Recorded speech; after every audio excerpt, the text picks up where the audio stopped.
Problems are typical of what happens with an open border to the north. The state is filling up with trash. People who can't tell the difference between a swamp and a marsh. Guys who don't know the first thing about the legality of marrying within the family. That's why we need a river.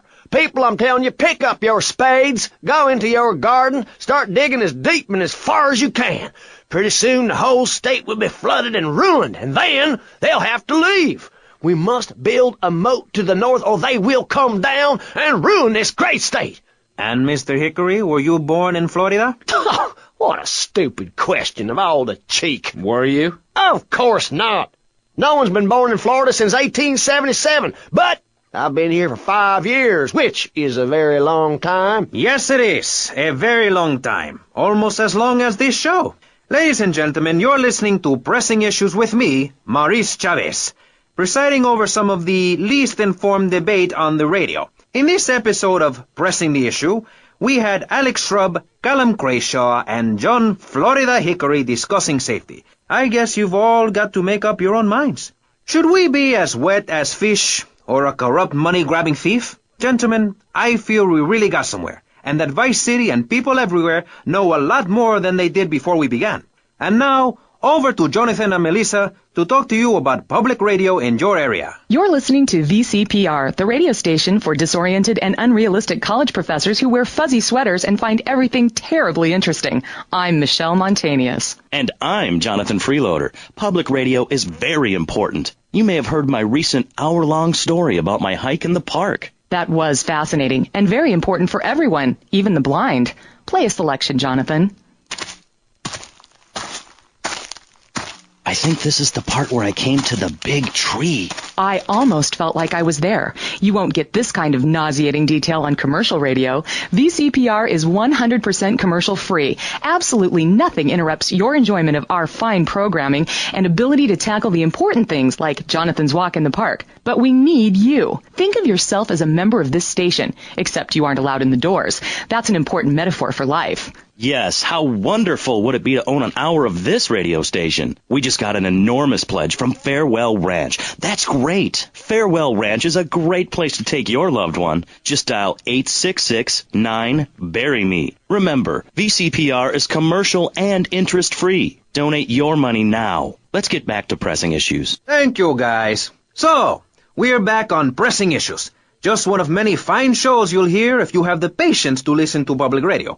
Although thanks to the many awards we have won, Pressing Issues has extended playtime and is the #1 rated show in the Vice City area. I'm your very entertaining host, Maurice Chavez, a man climbing the broadcasting ladder at a rate of 6 knots. 6 years ago, I was a clown, and now I'm a success.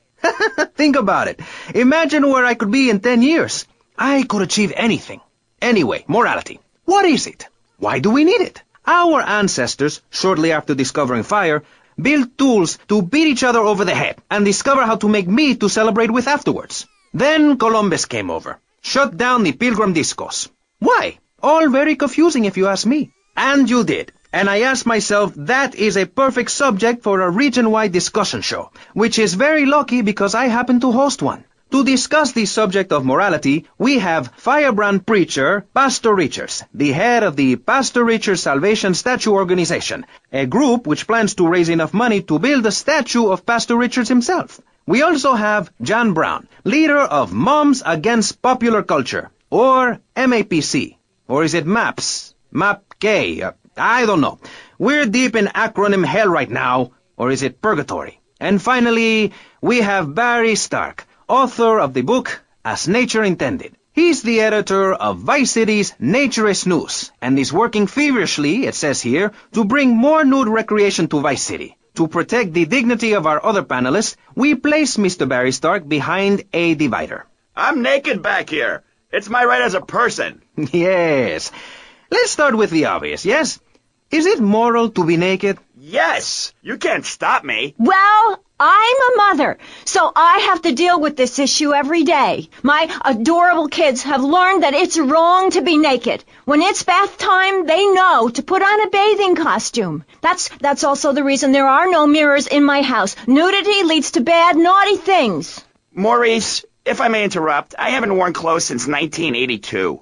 Clothes are seriously unnatural. Didn't you guys learn anything from the 60s? I had a revelation when I was on holiday in Germany. I'd always felt very constricted. Then it hit me like a slippery fish. Clothes are plain wrong. When you're born, you're not wearing any clothes. When you die, you're not wearing any clothes. I'm going to have to interrupt you there. What if you die at work? What if an enormous piece of machinery falls on you while you're working? Clothes lead to immorality. Nudity stops people from fighting. Have you seen an issue of National Geographic lately? People around the world are nude. You don't want to shoot a machine gun or a howitzer or a flamethrower if you're naked. It could burn or scald in quite a personal fashion, quite frankly. Have you been to the zoo? Animals are naked. If everyone were naked, there'd be no war. Everyone's complaining about crime and the theft of cars in the city. No one's ever stolen my car. No one's ever pickpocketed me. They've never even tried. Well, that's because you're a degenerate loony. If the police were naked, it would set a great example to everyone. You can direct traffic and eat donuts entirely in the buff. Maurice, this kind of immoral behavior is exactly why I'm building the Pastor Richard Salvation statue. Noah had an ark,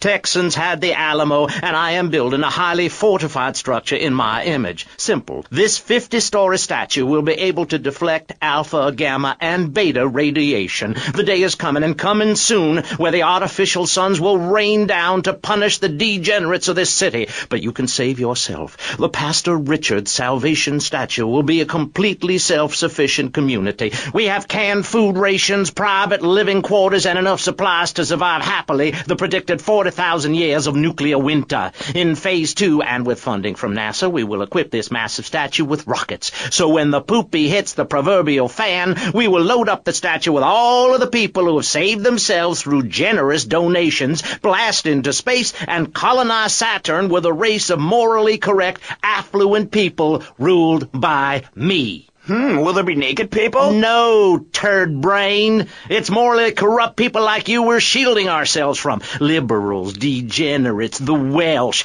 They're the ones responsible for the nightmare Vice City is today. The crime in the streets, the parties, the children born out of wedlock to a future of hopelessness. Anyone who does not agree with me is mentally sick and should be shot, I'm afraid to say. We need to build a place to escape these transgressions. Whew, that's extreme stuff, Pastor. But we'll leave amateur eugenics for a minute and ask our other panelist. Jan, you're a mom, so you know everything. What is your thought on all this? And do you think Pastor Richard stole his ideas from a movie or book? Well, yes, I am a mom. My kids are very special. So special, they go to special classes.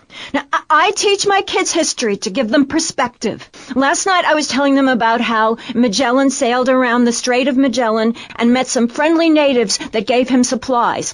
Then he had to kill all of them. And that's an important lesson about life. If you look at nature, you'll see many species that eat their children to protect them. This is especially true of hamsters.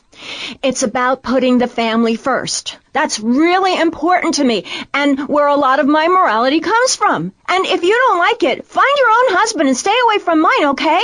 Okay, but, and excuse me if I sound a little confused here, but I don't think I understand. Now, my morality comes from looking at history and biology and working out what's best for my kids and screw anyone else. That's what this country's all about. I mean, I saw the hippies. What a load of claptrap. What's your kid going to do at a school with a name like Moonbeam or Wave or Horseradish or whatever they call them? How can you take your kid to a Little League game when you live in a communal farm growing drugs? It's awful. And that's what my life is about, looking down on others. Yes, I think I can see that now. Moving on. Pastor Richards, in your book, you talk about putting yourself first and how people should not make sacrifices or help those in need. Do you want to elaborate? Oh, that's right. People need to learn how to take care of themselves and not depend on others.